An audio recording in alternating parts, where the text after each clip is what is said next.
Rede Amigo Espírita, uma ferramenta de união, interação e divulgação do movimento espírita. Acesse www.redeamigoespírita.com.br e confira nosso acervo disponível. Rede Amigo Espírita, divulgando, instruindo e unificando. Senhor Jesus, Divino Mestre, amigo incondicional da nossa vida, ainda sentindo no coração as vibrações suaves da música, que retratam dentro da nossa pobreza a expressão carinhosa do nosso amor pelo teu coração amantíssimo. Concede, divino amor, que nesta noite, embalados pelas tuas lembranças e pela voz carinhosa de Divaldo Franco, possamos sentir, Jesus, paixão pelo bem. Possamos sentir a ansiedade de ser bom. Possamos ambicionar profundamente, crescer, ser compreensivo, ser solidário, fraterno, amigo. Ajuda-nos, Senhor, a superar as nossas limitações para podermos servir melhor e nos entregarmos totalmente ao teu carinho, às tuas diretrizes. Fica conosco, Senhor. Para a apresentação de Divaldo Franco, para o carinho de todos vocês, Anete Guimarães.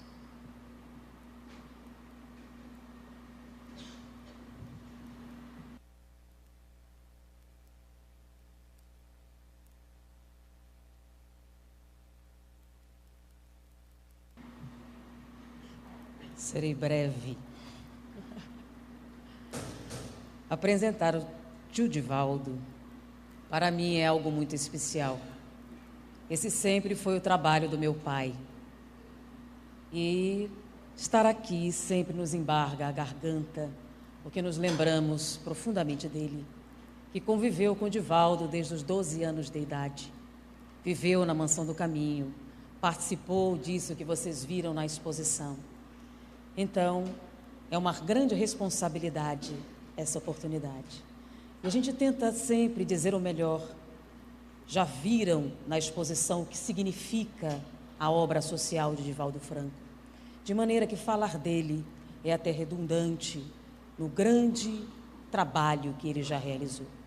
Por isso escolhemos as palavras de um poeta que conseguem traduzir de maneira mais intensa os sentimentos que muitas vezes nós não conseguimos reproduzir. Trago versos dentro d'alma, como o sol traz luz em si. Eu vivo a vida cantando porque poeta nasci. Ouço cachoeiras rolando das alturas dos meus sonhos, em dias claros risonhos de luminosa beleza.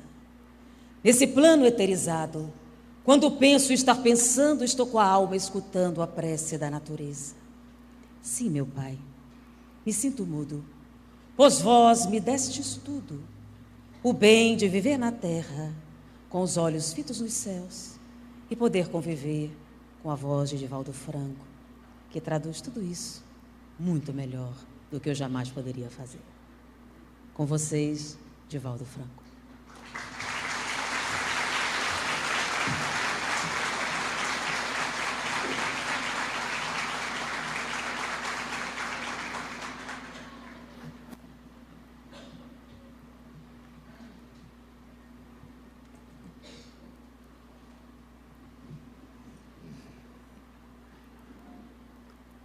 Senhoras, senhores, queridas irmãs, queridos irmãos espíritas, jovens, nossos votos cordiais de muita paz.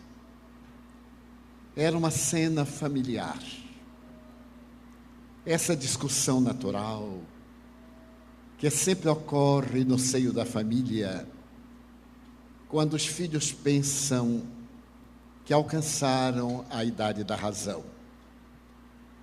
Na residência da família Adams, de origem hebraica, as discussões eram raras, porque o genitor era um homem devotado, havia sobrevivido ao Holocausto e construído uma família digna nos Estados Unidos, na cidade de Cleveland, no Ohio.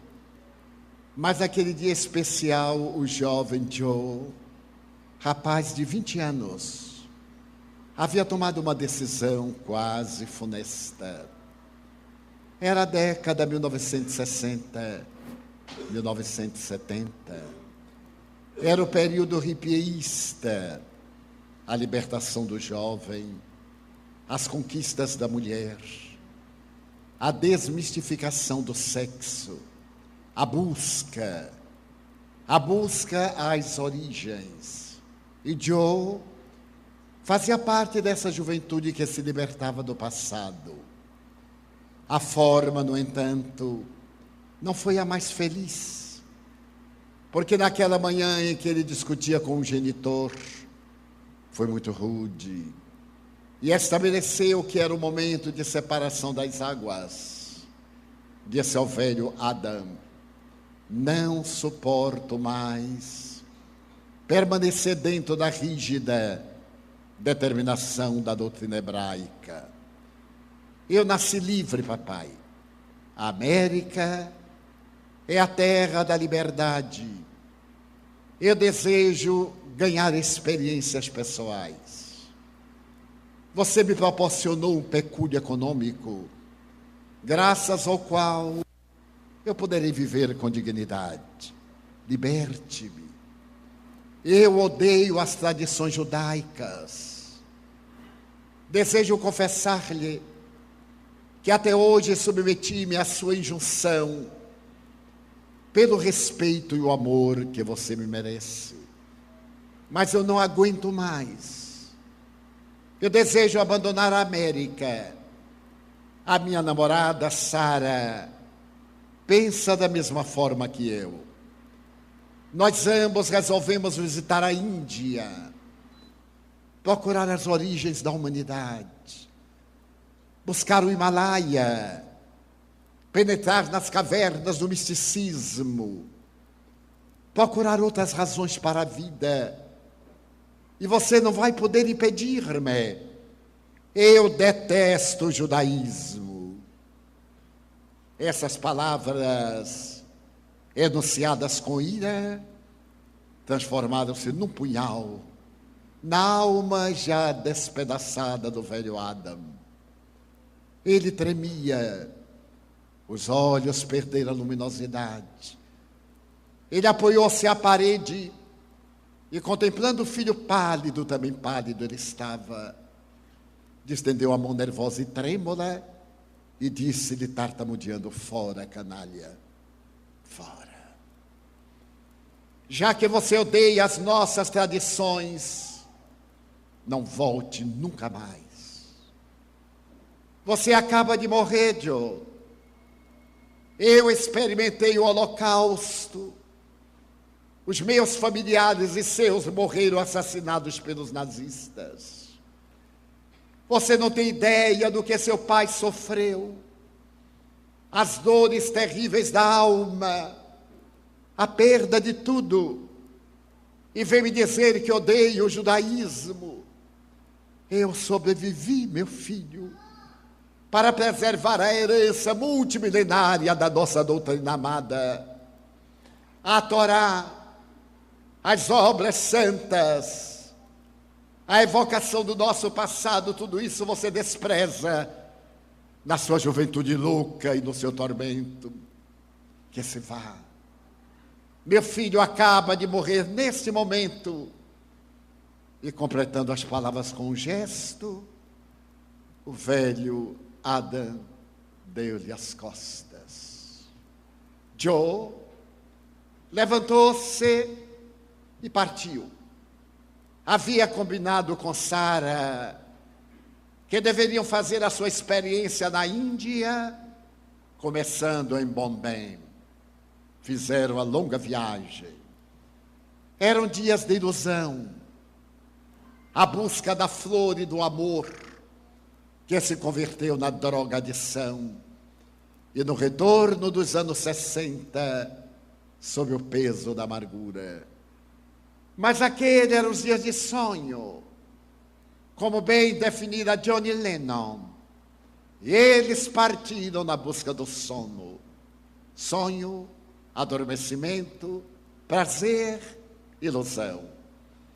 Os anos têm o milagre de sucederem-se uns aos outros, dentro do calendário e do perpassar das horas. 6 anos depois, Joy caminhava sobre o ardente sol de Bombay, por uma das ruas mais movimentadas da cidade à época, com 5 milhões de pessoas. Quando de repente ele viu do outro lado um ex-colega, um colega da universidade. Era Sammy. Ele gritou: Sammy!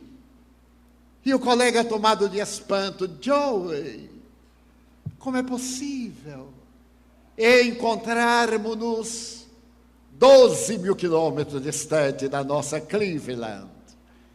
Abraçaram-se jovialmente, e naquele momento de sorrisos, Sammy acerenou-se e disse-lhe: quero apresentar-lhe meus pêsames.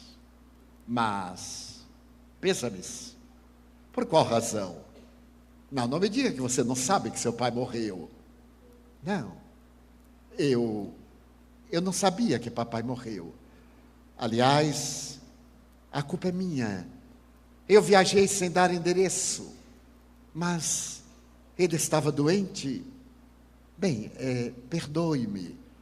Eu não desejava dar uma má notícia, somente queria ser solidário. Você sabe como são essas coisas. Ninguém sabe exatamente o que aconteceu.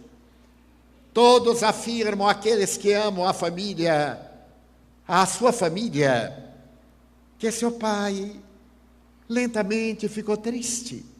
Ninguém sabe por quê.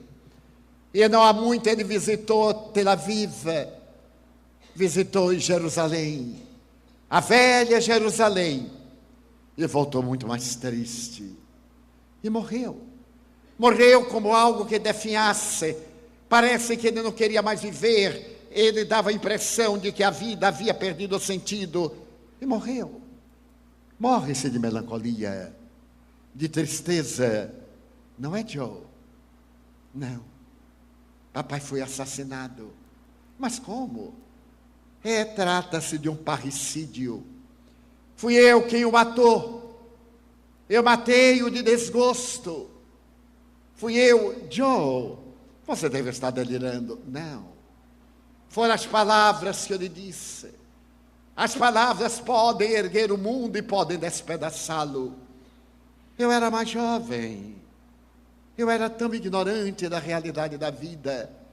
Eu disse palavras a papai que ele não podia ouvir nunca.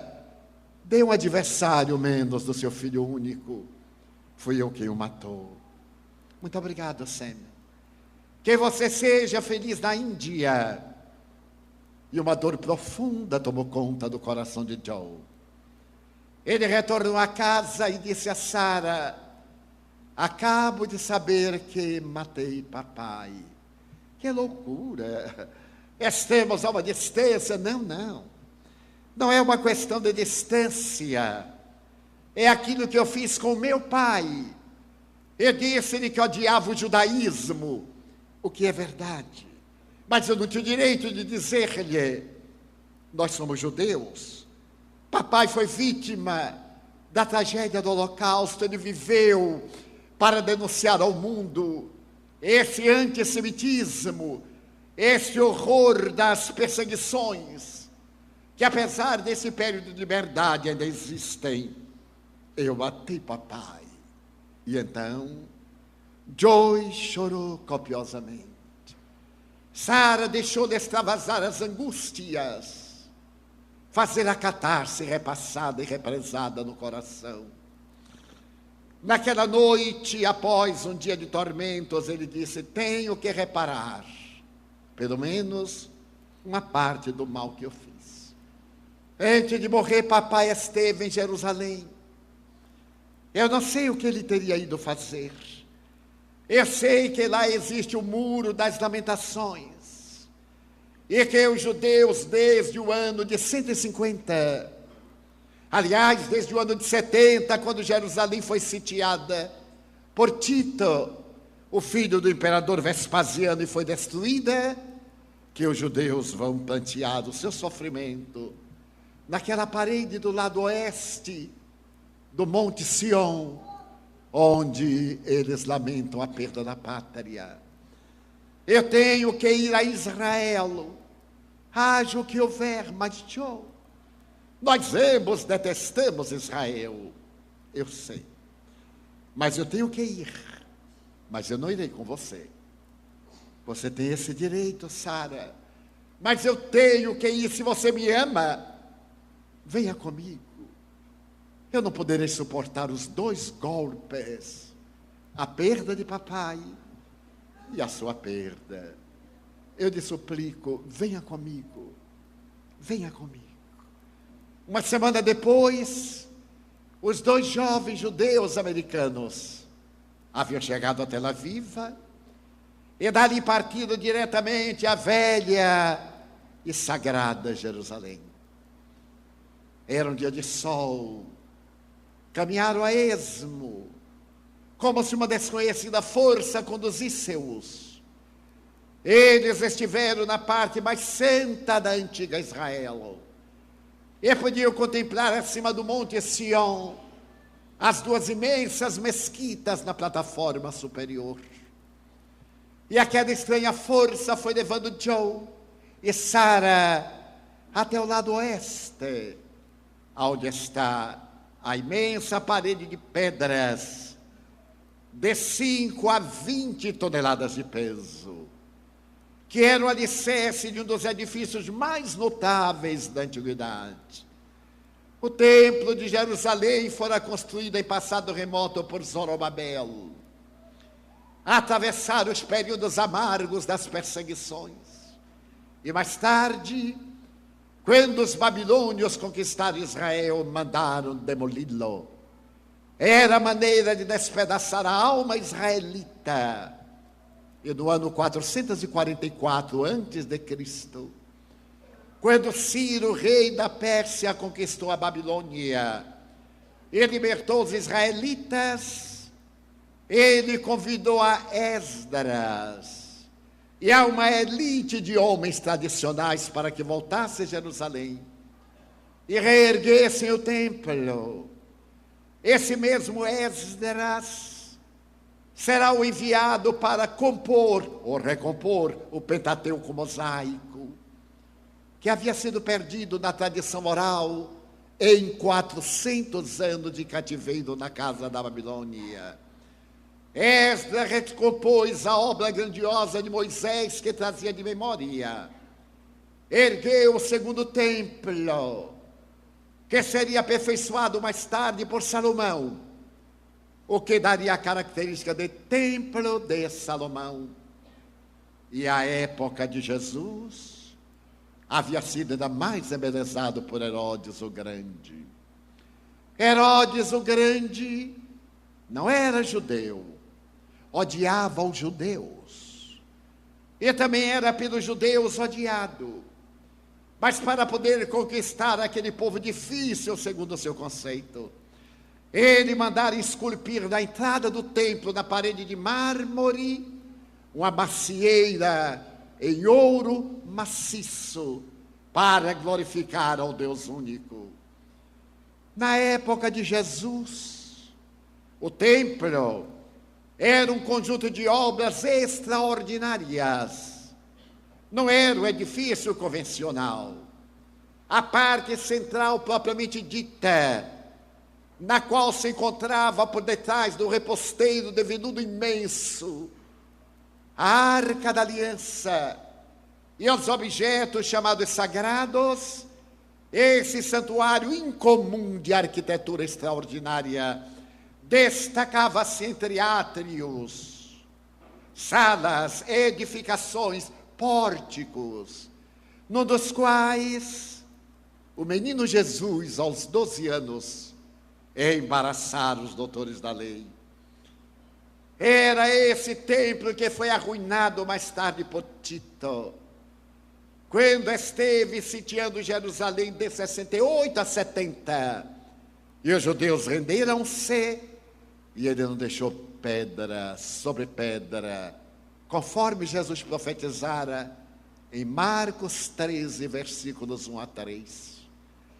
E era exatamente essa parede em que os judeus lamentavam, que agora se destacava pétrea, carcomida pelos milênios, e que Jó olhava algo enternecido, acercando-se daquela divisória que separa da parede dita sagrada, e perguntando dos porteiros: como é que devemos proceder para nos adentrarmos aí? Sara disse: eu não entro. Aliás, as mulheres não têm sempre permissão para adentrar-se na área. E o porteiro lhe disse: é necessário vestir-se. Bem mais, quero dizer, colocar um solidel, um chapéu. Ninguém se aproxima da porta de entrada do Senhor com a cabeça descoberta. Mas ali você pode pegar o jornal, improvisar um chapéu e adentrar-se. Ele parecia impulsionado por uma força peculiar. Aproximou-se da mesa, tomou um jornal, fez uma dobradura, colocou a cabeça e aproximou-se do imenso santuário de pedra fria. Ali estavam ortodoxos, judeus de diferentes países do mundo, que se movimentavam orando, que tinham sobre o ombro o tecido das orações.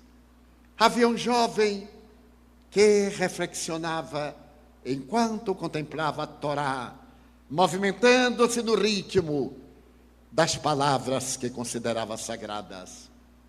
Jó olhou e perguntou-lhe en passant: o que é que você está lendo? A Torá. Você é judeu-americano? O seu acento é de judeu-americano? Sim. O que faz aqui? Estou de passagem. Eu vim visitar o Muro das Lamentações. Como é que eu devo fazer? Você vai até ali e pega a Torá. Pode emprestar-lhe. Abre-a e começa a lê-la. Então Jó aproximou-se de uma mesa onde estavam vários exemplares das obras tradicionais e sagradas de Israel. Tomou de uma Torá, aproximou-se e abriu-a casualmente. Seus olhos caíram no Salmo 23 de Davi. O Senhor é o meu pastor e nada me faltará. E mais adiante, mesmo que eu andasse pelo vale da sombra da morte, não temeria, porque o teu bastão me sustenta. Então as lágrimas aljofaram nos olhos. Ele comoveu-se. O amigo percebeu. E então agora ele prorrompeu num grande pranto. O amigo segurou-lhe a mão e perguntou-lhe: que passa? Ele disse: lamento muito. Eu matei papai. Eu sou um filho ingrato. E o seu nome? Joey Adams. Joey, aqui é o local do arrependimento. É aqui que nós choramos nossas penas, que pedimos perdão a Deus. É aqui que suplicamos uma nova oportunidade. Peça a Deus. Mas eu não acredito em Deus. Não faz mal, Joe. Deus acredita em você. E isso é que é importante. Fale com Deus.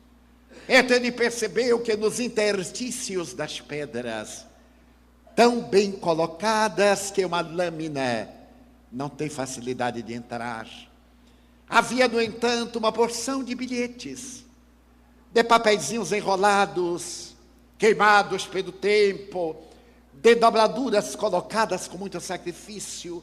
E ele perguntou: o que é isso? São atos de arrependimento.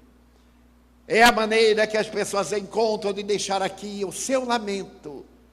Daí o nome do muro, das pessoas pedirem perdão a Deus ou pedirem perdão a alguém.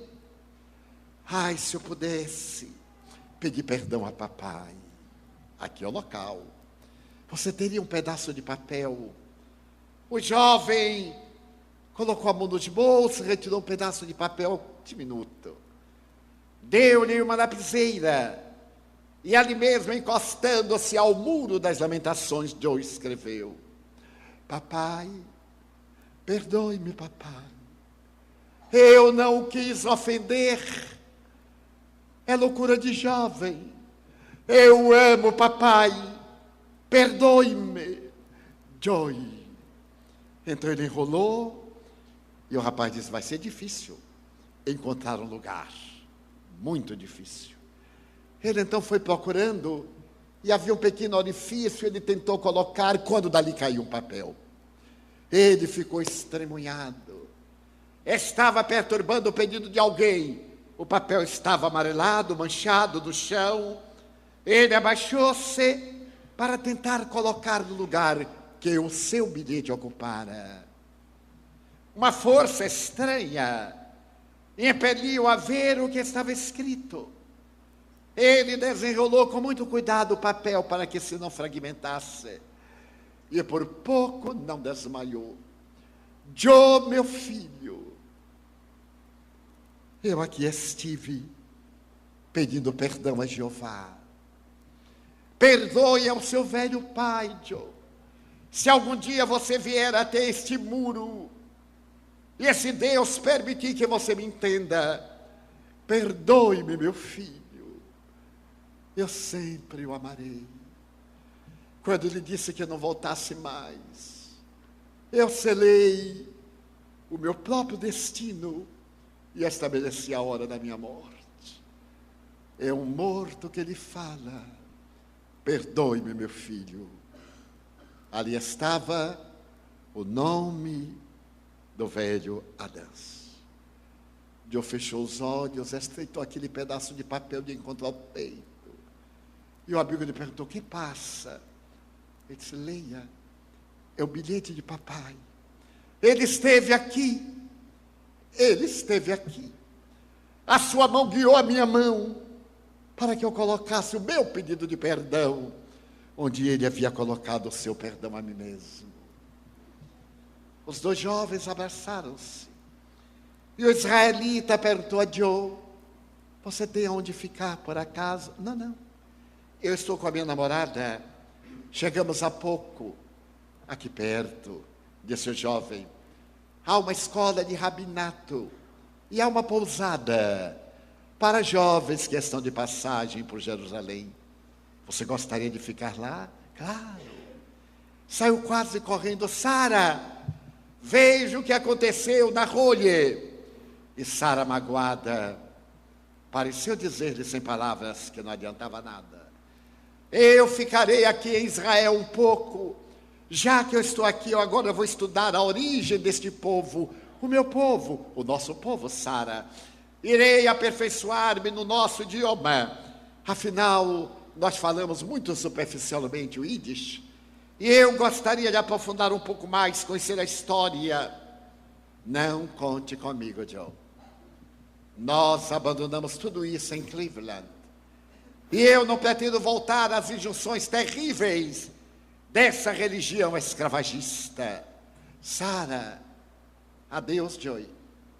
Você me trouxe aqui para abandonar-me. Adeus. Ele ficou aturdido. E o amigo disse: são coisas de mulheres. Vamos à escola de rabinato. Ele então ali esteve. Passou uma semana. E já que estava ali, um rabino ortodoxo propôs que ele estudasse as obras sagradas. Ele não tinha o que fazer, aqueceu. E esse homem admirável propôs-lhe que se tornasse rabino. Ele talvez tivesse uma missão na Índia, ou em qualquer lugar, levar a mensagem dos seus antepassados rica de luz, rica de bênçãos. Joe aqueceu. Agora tinha o coração despedaçado 2 vezes. O remorso, com o perdão do pai, e a saudade terrificante de Sara. 3 anos depois, ele deveria ser considerado rabino. Então o mestre disse: Joe, você é solteiro. Você está com 29 anos. Já está passando o período de casar-se. Todo rabino deve ser casado, para falar sobre a família com a experiência de quem tem uma família. Sim, muito bem, mas eu não amo ninguém. Não há problema.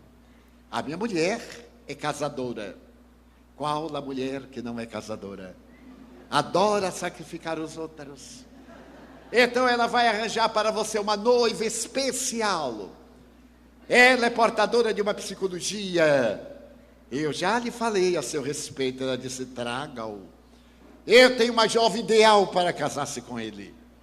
Eu tenho certeza que a sua prole está dentro daquele dever sagrado que Deus conferiu a Abraão, de que os seus filhos seriam mais numerosos do que os grãos de areia nas praias do mundo. Se você for à nossa casa no sábado à tarde, às 17 horas, para um chá, eu apresentarei a minha mulher, e ela o apresentará à sua escolhida. Ela já o fez, mas é necessário casar-se, Joe. Não me oponho. Então, no sábado, às 17 horas. Aqueles dias foram de interrogação. Como se pode casar com uma pessoa que não conhece? Que é apresentada por outra que acha. Quando nós achamos, nem sempre achamos.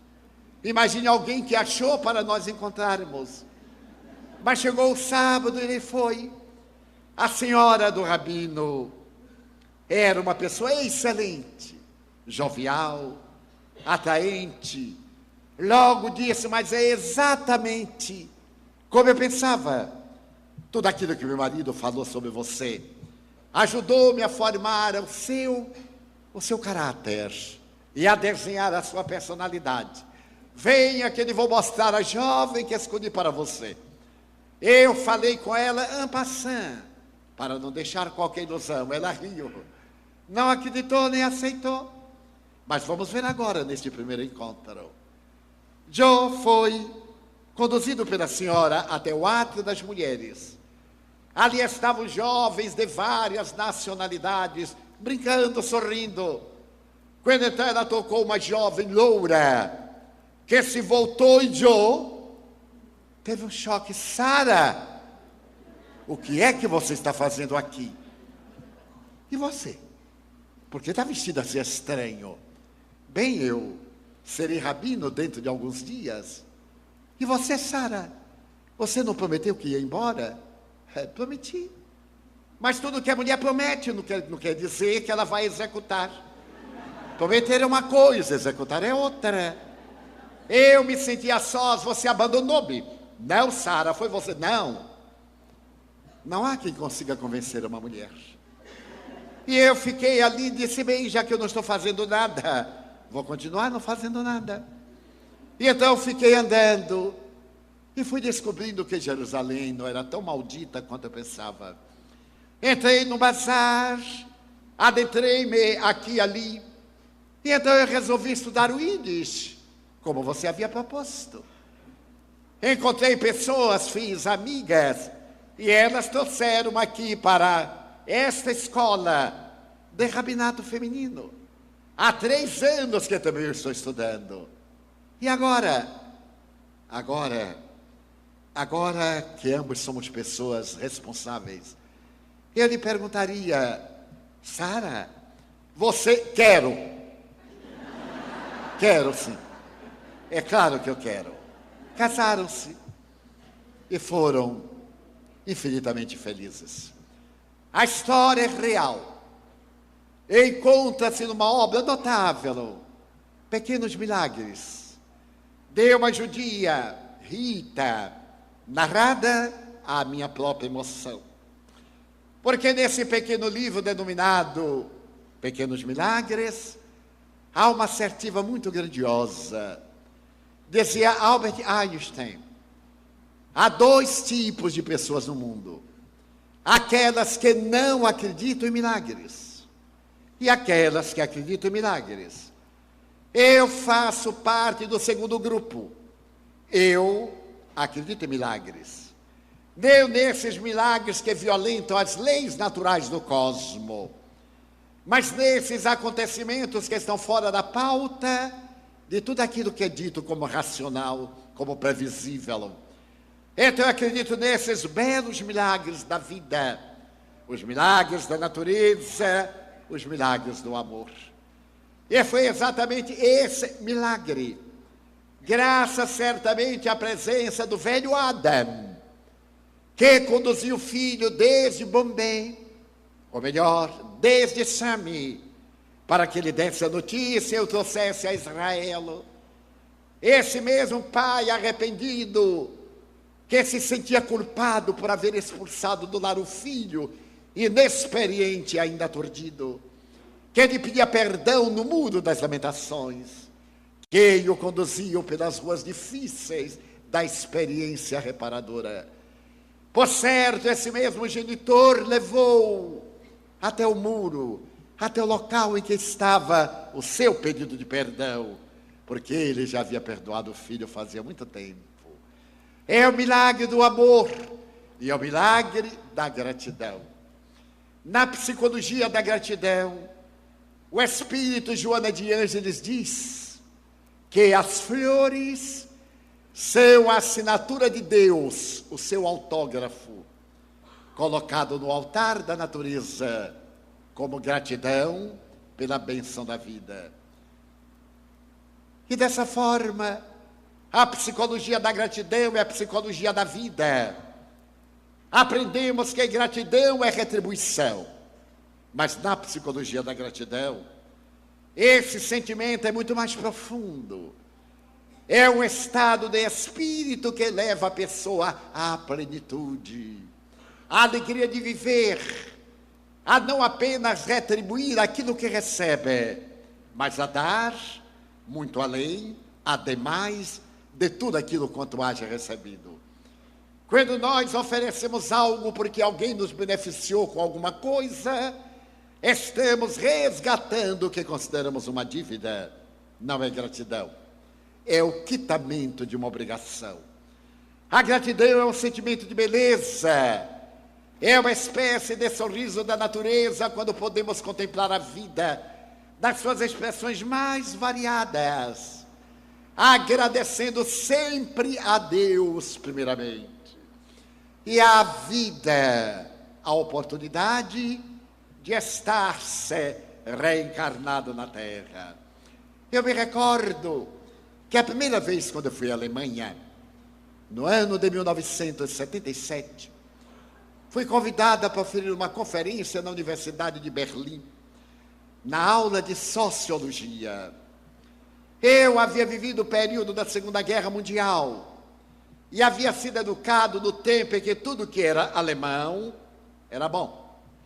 Bastava ter a marca alemã em qualquer metal, era excelente.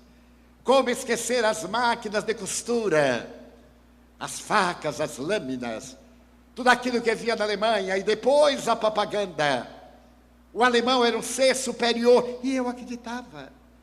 Eu pensava que o alemão não morria, que o alemão não tinha necessidades fisiológicas, era alemão. E trazia um complexo de inferioridade, de terceiro-mundista, inesquecível. Quando, de repente, eu estava na sala de Sociologia, divulgando a doutrina espírita com um péssimo tradutor, um excelente alemão que falava muito mal português, e ambos estavam lutando um contra o outro, ao invés de um ao lado do outro. mas nos fazíamos entender. Eu disse de repente: meu Deus, eu estou em Berlim, na Universidade de Berlim, eu não acredito. Aquele menino amarelinho de Feira de Santana, aqui em Berlim, falando sobre espiritismo, eu não acredito, mas estava falando. E então me concentrei muito mais, e a nossa luta foi vitoriosa até o fim. Chegou o momento das perguntas. Eu esperava perguntas embaraçosas, complexas, e à medida que elas iam chegando, ia respondendo, e até aplaudiam, aquelas palmas de caridade, mas eram palmas. Quando terminamos, o professor de Sociologia veio até mim para agradecer. Eu fiquei estarrecido, digo: meu Deus, ele é alemão, e está agradecendo-me. Quando me sentei um momento, fiquei sorrindo e: Pai nosso que estás nos céus, muito obrigado, Senhor, pela oportunidade infinita da tua misericórdia para com o servo indigno trabalhar na tua seara. E as lágrimas me desciam. Então o Espírito Joana de Ângeles acercou-se-me e perguntou-me docemente: que fazes, meu filho? Eu disse: minha irmã, estou agradecendo a Deus o bem que Ele me proporcionou, em que eu tive a oportunidade de falar sobre a doutrina amada e ela ser apresentada com dignidade. Joana de Ângeles sorriu e disse: agradeces o bem que estás experimentando? Sim, senhora. Vou dar-te um conselho. A partir de hoje, ademais de agradeceres o bem que te acontece, passa a orar a Deus agradecendo o mal que não te aconteceu. Então agradece a Deus não ter acontecido algo de desagradável. Eu nunca havia pensado nisso. E então comecei a agradecer: muito obrigado, Senhor, porque tudo saiu bem na medida do possível. E a partir daquela data, eu passei a agradecer o bem que me acontece e o mal que me não acontece. Em uma conferência em Londres, quase há 5 anos, eu referi-me rapidamente a esse ato de agradecer. E quando terminei, desci com a minha intérprete, uma senhora escocesa, gorda, bonita, porque quem é gordo aqui para nós é bonito. A gente abraça muito bem, mas quando a pessoa é um cabide, não tem nem o que abraçar. Então ela se aproximou sorrindo e disse: Mr. Franco, você agradece a Deus todo o bem que lhe acontece? Sim, senhora. E o mal que lhe não acontece? Sim, senhora. Eu estava crente que a senhora estava deslumbrada. Ela disse: pois eu agradeço a Deus o bem que me acontece, o mal que me não acontece e também o mal que me acontece, porque somente me acontece aquilo de que tenho necessidade para evoluir. Não lhe parece? Eu é que era orador. Então olhei para ela e disse: nunca havia pensado nisso. Pense-o. E saiu com os seus suaves 80 quilos. E a partir de então, eu comecei a agradecer a Deus o bem que me acontece, o mal que me não acontece.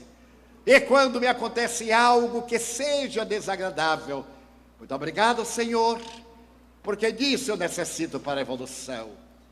Afirma então Joana de Ângeles que é a arte e a psicologia da gratidão. Ao escrever um livro com esse título, ela apresenta ângulos variados a respeito da gratidão. Quando me propôs a elaboração desse livro, eu disse: mas minha irmã, a senhora vai escrever um livro sobre a gratidão? Se eu fosse proferir uma conferência, eu não falaria 10 minutos sobre a gratidão. Ela disse: pois é, meu filho, porque você é ingrato. Pois eu pretendo escrever um livro que é apenas o primórdio de uma grande obra que não teremos tempo de executar. E escrever um livro de mais de 200 páginas sobre a psicologia da gratidão, demonstrando os vários ângulos através dos quais nós podemos ser gratos a Deus. E utiliza-se da mitologia grega.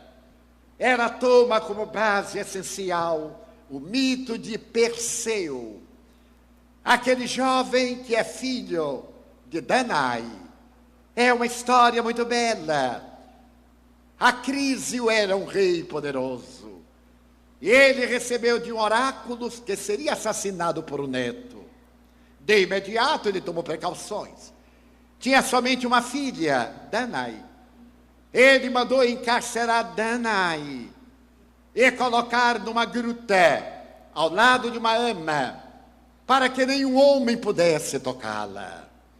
E Zeus, que era um conquistador incorrigível, sabendo que Danae estava encarcerada e que ninguém a podia tocar, transformou-se numa cortina de ouro e adentrou-se na furna e no cativeiro de Danae e fecundou-a. Dessa união da mulher com o divino, da criatura com Deus, nasce Perseu. Perseu foi mantido em segredo, até que Acrísio soube, e acreditando que havia sido traído, mandou matar a ama, e colocou Danae e seu filho dentro de uma caixa, fechou-a e mandou jogar ao mar, para que ela fosse destruída. Mas Zeus, que era o pai de Perseu, soprou ventos brandos, pediu ajuda de Netuno, o rei dos mares, e essa caixa foi até uma praia, onde um pescador libertou Danae e o seu filho Perseu, e criou-os com imensa ternura. Quando Perseu chegou à idade adulta, um rei cobiçoso apaixonou-se por Danae e começou a persegui-la, e Danae procurava de toda forma afastar-se desse indivíduo inescrupuloso e perverso.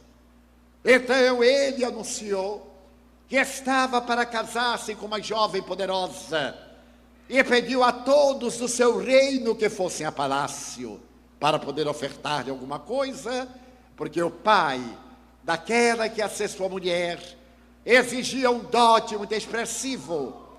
E como Perseu nada tinha para oferecer, em um momento jovem de arrebatamento, ofereceu-lhe a cabeça da Medusa. A Medusa era a personificação do mal, aquela cabeça de uma das 3 górgonas, que ao invés de terem cabelos, tinham serpentes, e todos que fitavam o rosto da Medusa petrificavam-se.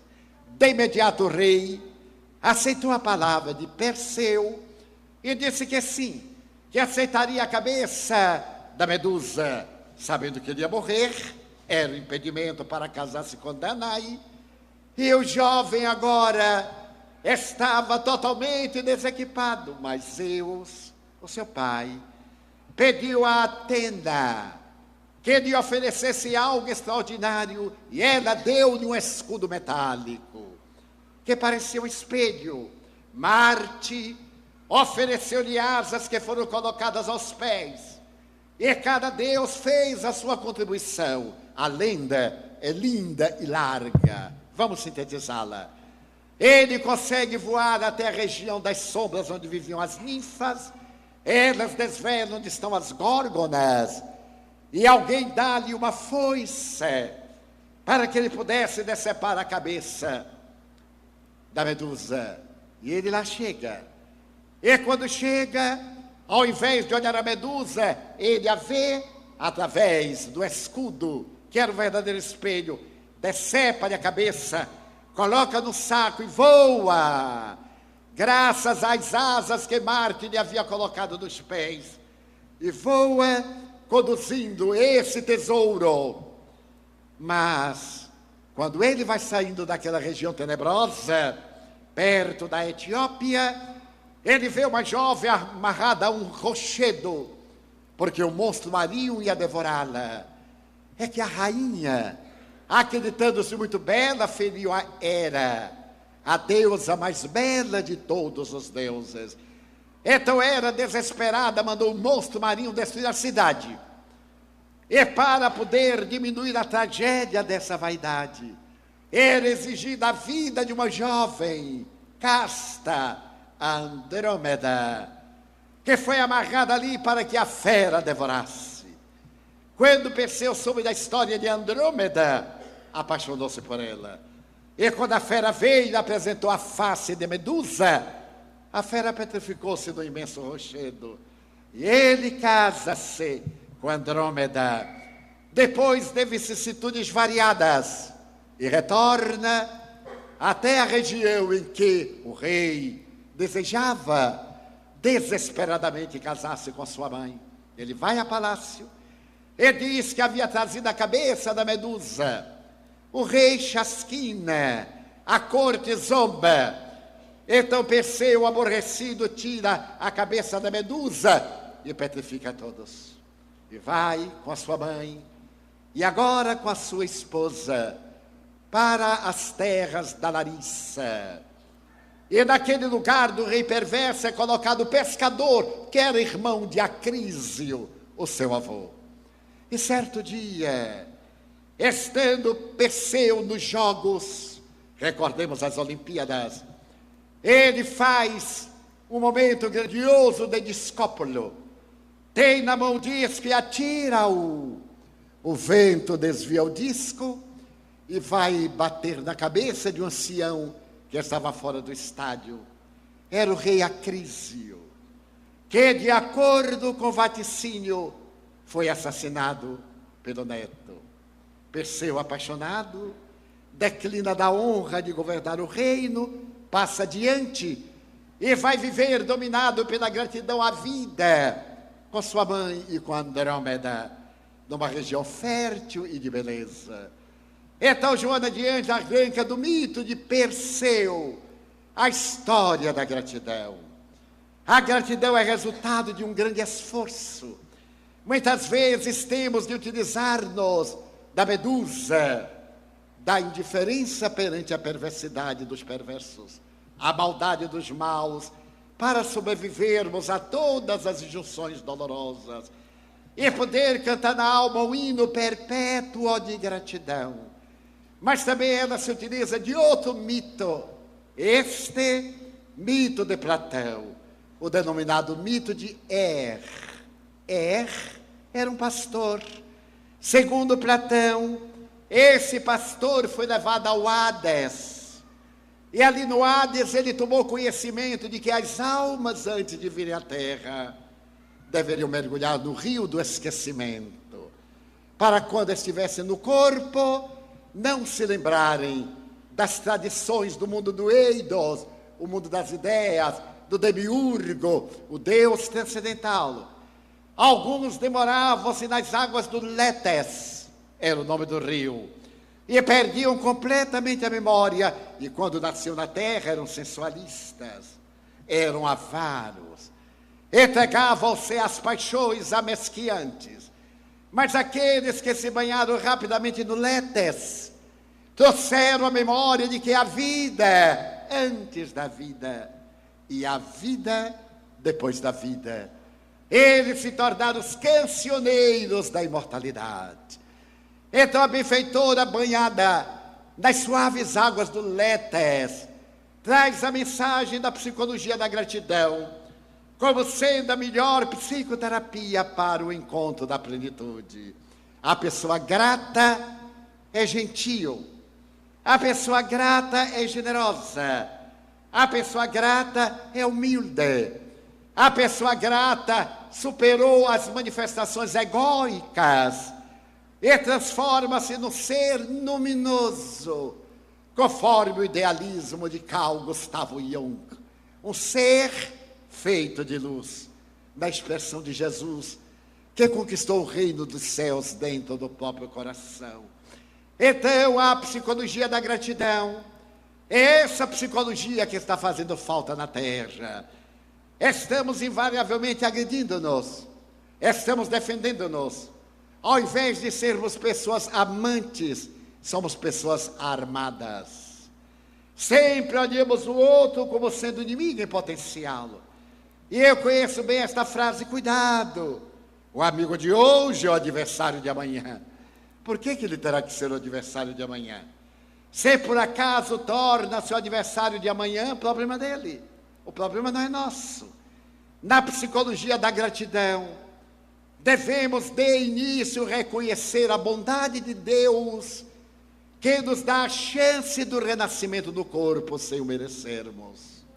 Se fora por merecimento, estaríamos em regiões dolorosas, porque nos temos utilizado do vaso carnal para atividades ignóbeis, na maioria das vezes, mesmo hoje.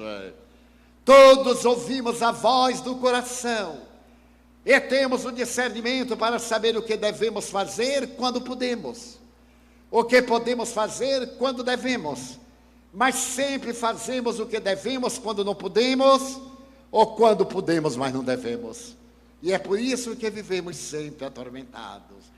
Na hora em que colocarmos a sinfonia da gratidão no ádito dos nossos corações, uma estranha e peculiar sensação tomará conta de nós. Eu li e emocionei-me muito na época a história de Charles Plumb.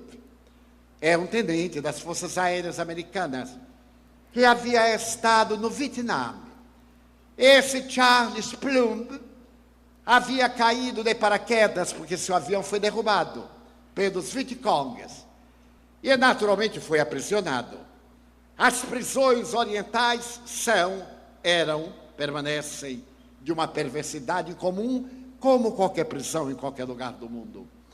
E ele vivia numa região pantanosa, úmida, somente com o tórax para fora e uma cerca por cima dele, onde passavam os seus algozes.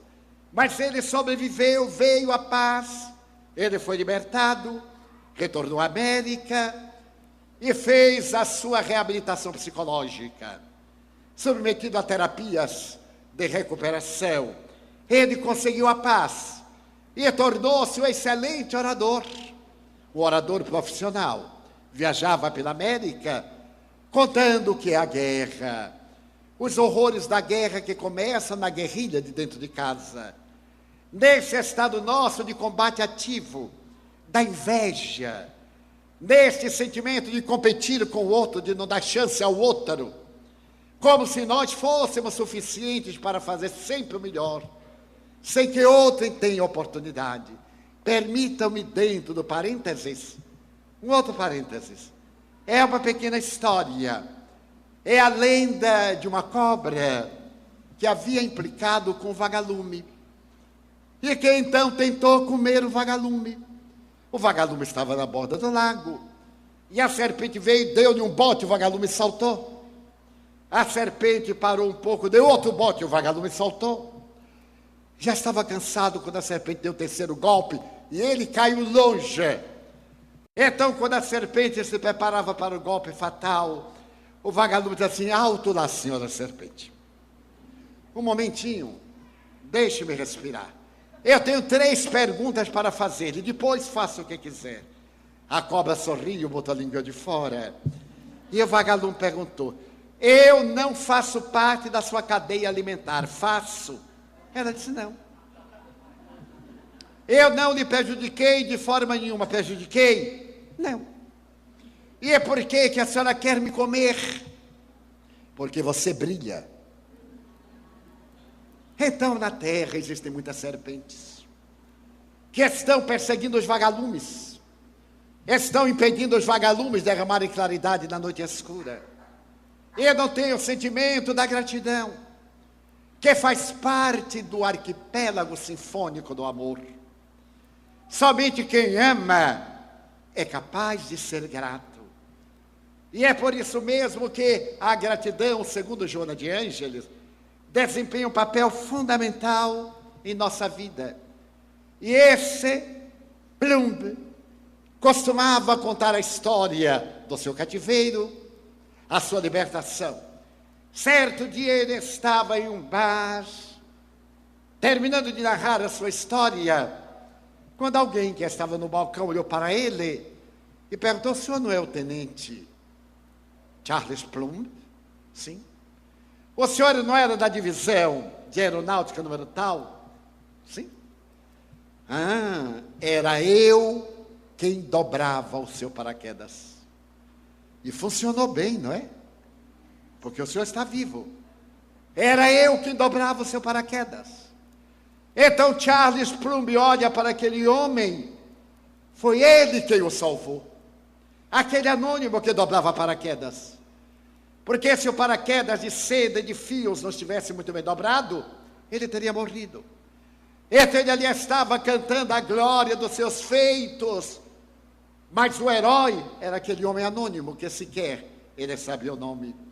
E a partir dali, quando ele começava as suas experiências e as suas narrativas, ele perguntava e pergunta ao auditório: quem foi que dobrou seu paraquedas hoje?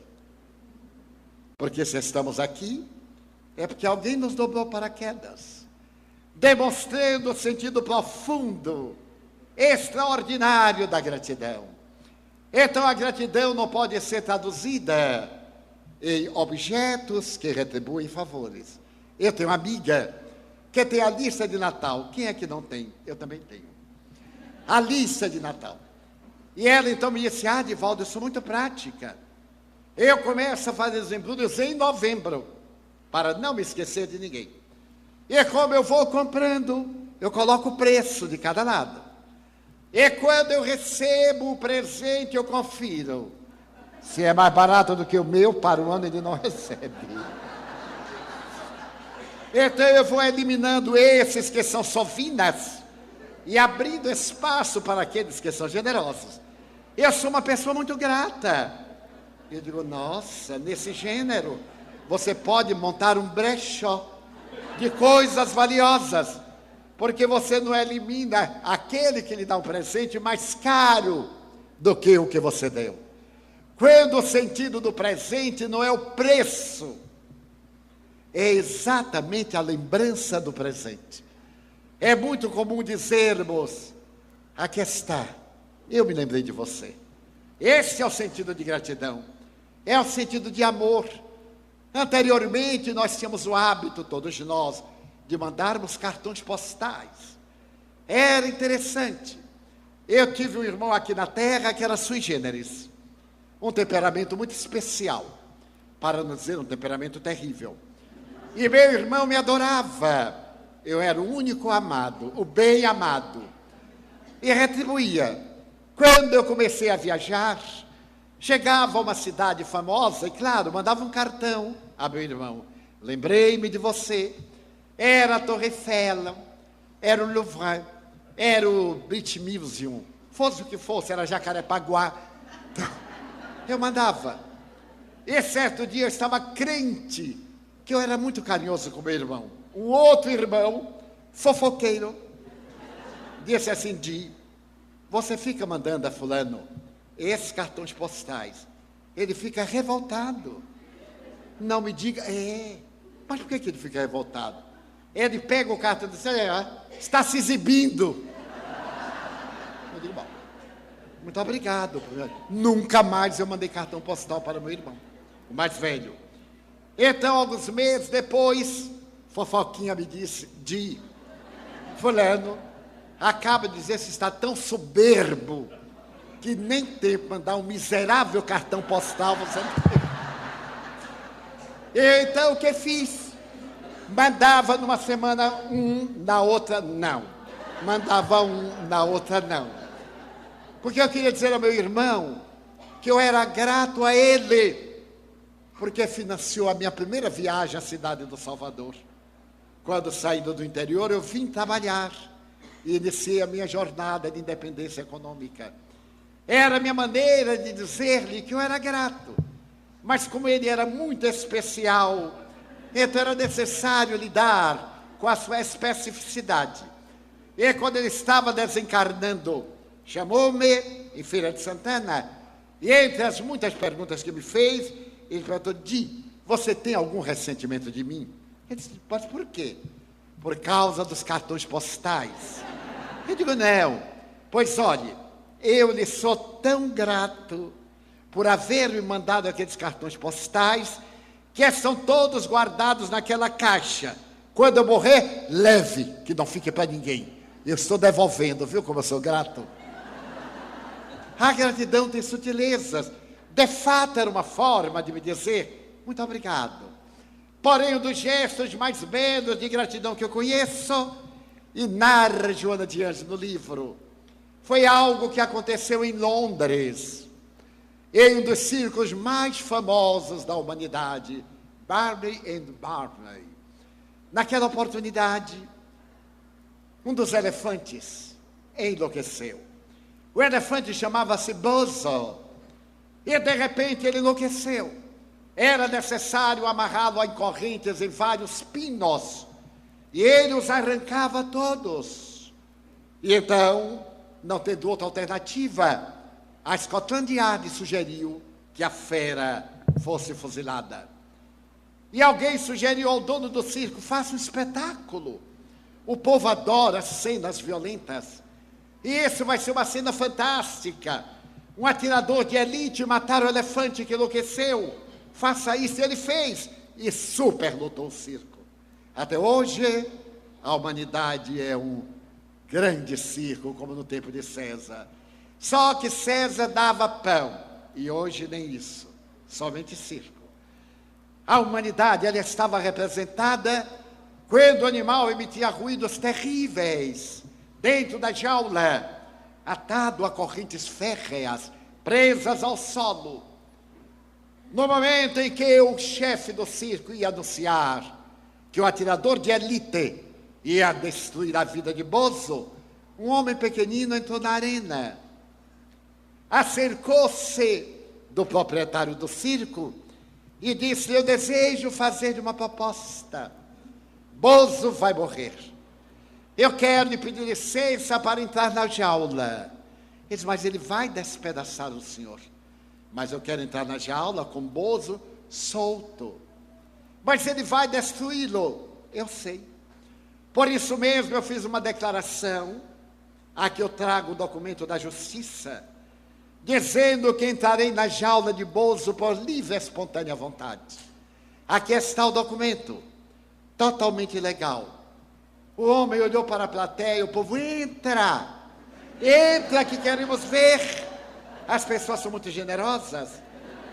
Então o dono do circo achou o espetáculo fantástico. Mandou que se arrancassem aqueles escravos presos ao solo, às barras, que soltasse Bozo. O homem pequenino tirou o paletó, tirou o chapéu coco, entregou-lhe, abriu a jaula, entrou e começou a cantar um mantra. A vozinha débil foi-se agrandando. A melodia foi tomando conta do circo com uma expectativa imensa. Um silêncio sepulcral.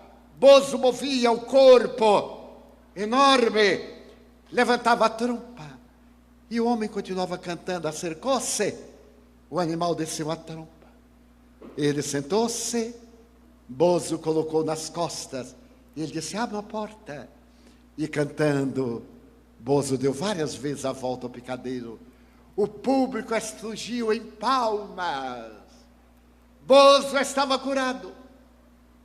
O homem sorriu para o dono do circo e disse: milagre nenhum. Bozo é da minha terra. Eu sou indiano. Ele veio da Índia, de uma região de língua pali. Na sua infância ele ouvia as crianças que falavam pali, que eu levava a banhar no rio, que eu conduziam. Depois ele passou somente a ouvir inglês. O que Bozo tem é saudade. Saudade do seu dialeto. Ao ouvir o seu dialeto, ele acalmou-se. O homem foi ovacionado, tomou o chapéu, o paletó, vestiu e desapareceu. Então o dono do circo ebetado olhou o documento e viu assinado embaixo: Rudyard Kipling, o Prêmio Nobel de Literatura, que havia escrito o célebre livro Mowgli, o Menino Lobo, o amante dos animais. A gratidão dele a Bozo, sabendo a razão da fúria do animal, e a gratidão de Bozo, o animal, àquela voz melodiosa que no seu mantra levou de volta à infância. O Espiritismo é o amor de Jesus, agradecendo a Deus a chance de nos reabilitar. Ele mandou-nos o Espírito Consolador, para que, a semelhança daqueles que atravessaram Letes, do mito de Er, recordássemos de que a vida na terra, por mais longa que se nos apresente, é sempre muito curta. Depois que passa, quando eu era jovem, eu olhava um homem de 20 anos e dizia, meu Deus, como ele é velho. Quando eu completei 20, eu olhava um de 40 e dizia, nunca chegarei lá. Quando eu completei 40, eu contemplava um de 50 e dizia, meu Deus, ele tem meio século. Então eu completei 50, olhava um de 70 e dizia, qual? Olha ali arrastando o pé, eu, hein? Eu vou morrer jovem. Completei 70. Então eu olhava um de 80 e dizia assim, meu Deus, se aquela é a melhor idade, eu prefiro ficar nos 30. Mas já estava com 70. Certo dia eu acordei e estava com 80. Então eu olho para o de 90 e digo, olá, boy. Eu chegarei aí. E quando alguém se atreve a me dizer, Divaldo, nós somos amigos há cale a boca. Que horror, que mania. Eu digo, meu Deus, eu confesso que eu não acredito que tenho essa idade toda que o povo anda dizendo. De vez em quando eu olho a certidão de nascimento, está lá, mas não pode. Então ela é tão curta, mas ela vale não pela extensão, mas pela profundidade. Melhor uma vida breve, rica de bênçãos, do que uma vida larga, estéril, inútil, feita de ociosidade, de prazer, de egotismo.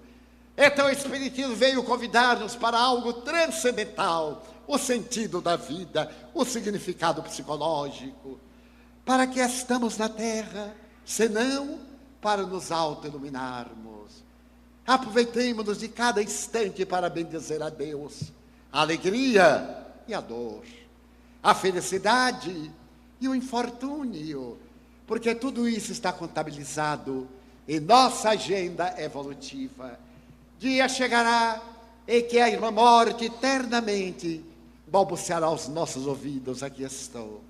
Retornemos na barca de Caronte e atravessemos o grande rio até a outra margem, onde está a vida.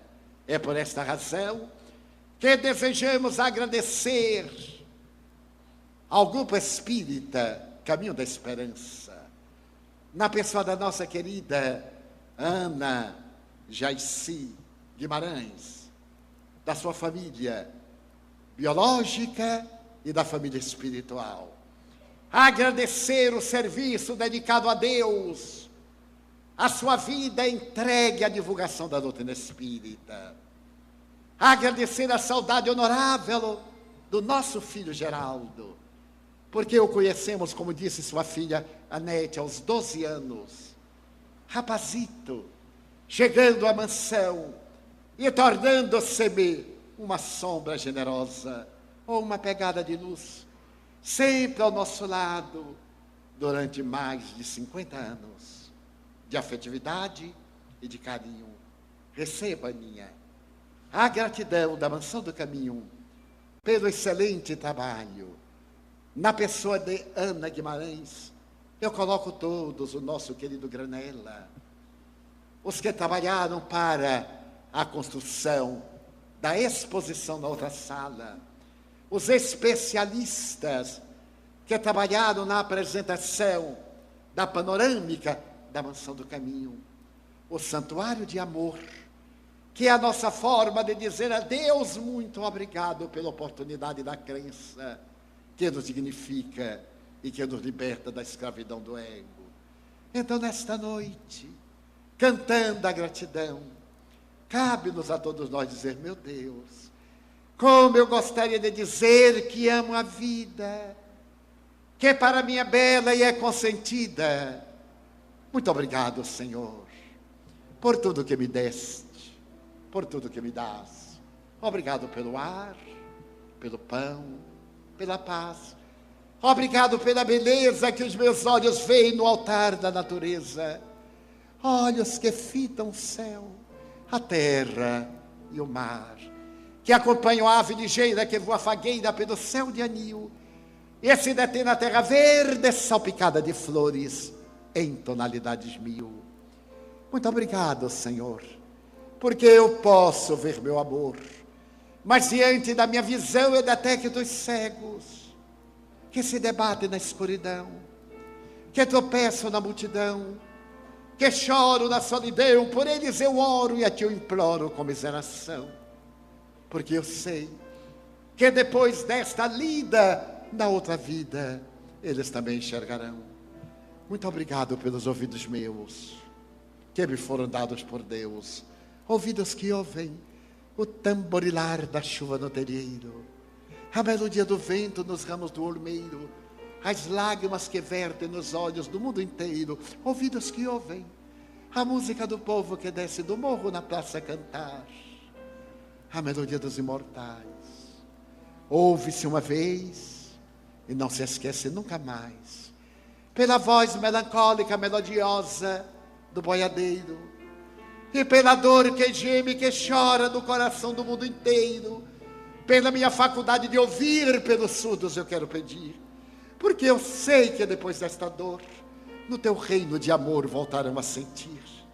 Obrigado pela minha voz e pela sua voz, pela voz que ama, que canta, que alfabetiza, que legisla, que trauteia uma canção e teu nome profere com dulce da emoção. Diante da minha melodia, eu quero rogar pelos que sofrem de afasia. Eles não cantam de noite, eles não falam de dia. Oro por eles, porque eu sei que depois desta prova da vida nova, eles cantarão.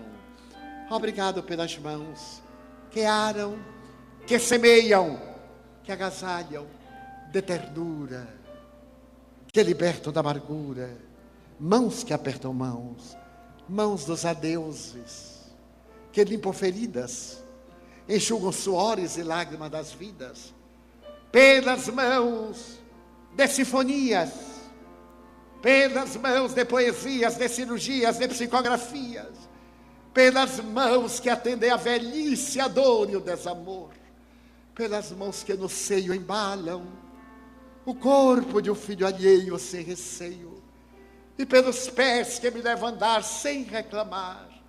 Muito obrigado, Senhor, porque me posso movimentar diante do meu corpo perfeito. Eu te quero louvar, porque eu vejo na terra aleijados, amputados, marcados, necessitados, enquanto eu posso caminhar.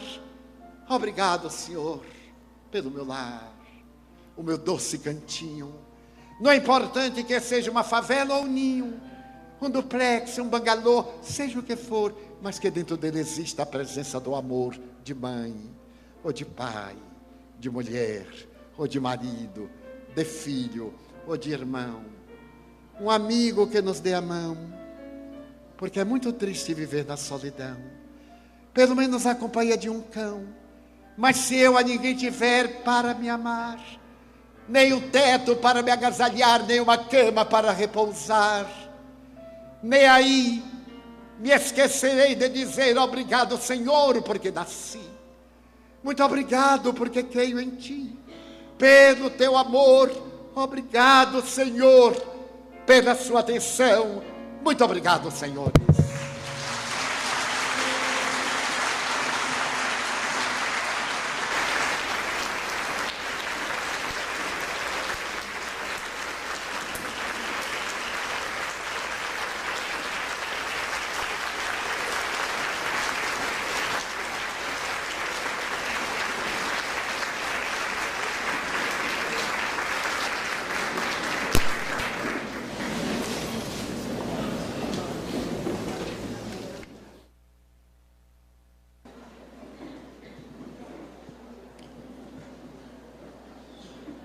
Nós agradecemos também a presença de todos os senhores e queremos dizer que Divaldo continuará a autografar os livros lá na sala da exposição, junto à livraria. Adquiram os livros, mas adquiram o DVD, que está muito lindo, e conheçam essa obra monumental que é A Mansão do Caminho. Que Deus nos abençoe. Muita paz.